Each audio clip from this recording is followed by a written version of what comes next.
Welcome back. He has been Rookie of the Year, MVP, won 3 World Series with the Reds and Phillies, played in 17 All-Star games. He is, of course, the all-time hit king with 4,256 hits, a record that seems very, very unlikely to be broken. But Pete Rose also had a terrible gambling addiction and was accused of betting on baseball, an accusation he denied. He was expelled from Major League Baseball in 1989, and a rule was then added to keep him out of the Hall of Fame. A new book shares more of his story, including new interviews with Pete Rose himself. It's called Charlie Hustle, The Rise and Fall of Pete Rose and the Last Glory Days of Baseball. And author Keith O'Brien joins us. Good morning.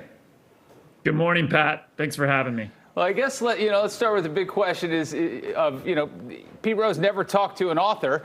How did you get him to talk and to talk so much? Well, I think what helped in this case was I was born and raised in Cincinnati, born on the west side, the same part of town where Pete Rose came from. And I think those connections did help open the doors to get me not only to Pete Rose, but the men in his inner circle. For this book, I did conduct 27 hours of recorded interviews with Pete Rose. But I think just as important, interviewed 3 different men who placed his bets on baseball, and everyone, frankly, who had a front row seat to Pete's highs and his lows in the 1960s, 70s, and 80s.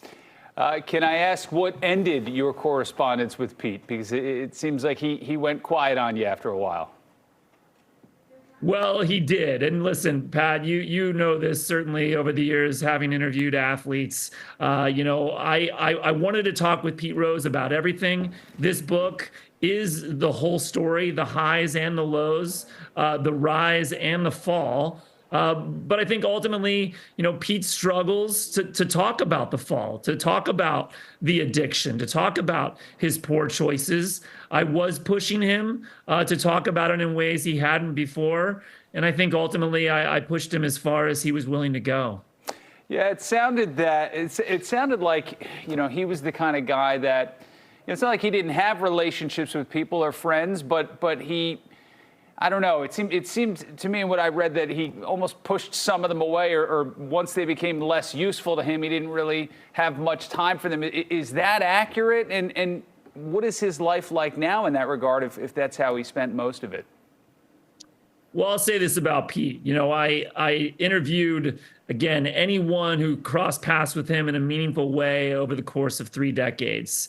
And really, the people in his life break down much like the fans do. You either love Pete Rose and you're willing to do anything for Pete Rose, or you were hurt by Pete Rose and feel wronged by Pete Rose, and you carry that pain on your shoulders. I think that's true for a lot of fans. It's certainly true for the people who were in Pete's life. I interviewed folks who would do anything for him, and I interviewed folks who break down, become emotional just when talking about what it was like once to live in the spotlight with Pete Rose.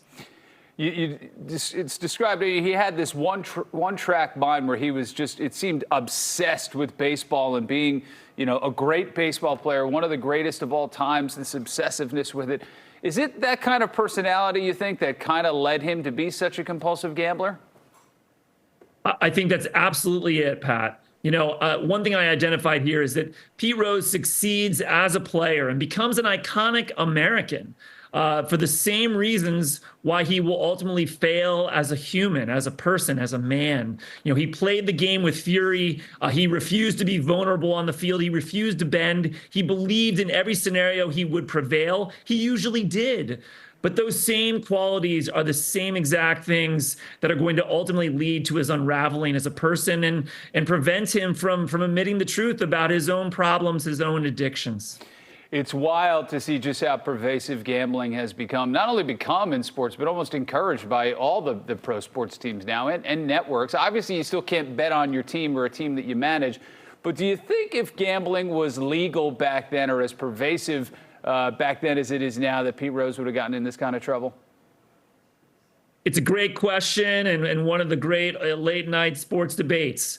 On the one hand, perhaps if Pete had easy access to bet on other sports, maybe he wouldn't have bet on baseball. But here's the thing, Pete Rose has trouble admitting it, but he did suffer from addiction to gambling. I know that based on reporting, based on interviews with people who saw it. And an addict in the end is ultimately going to make poor choices. And so for that reason, I do believe even in a world of legalized gambling, Pete probably would have made the wrong decisions here. All right. The book is Charlie Hustle. For more, check out keithob.com or follow him on X and Instagram. Thanks so much. Thanks for having me, Pat.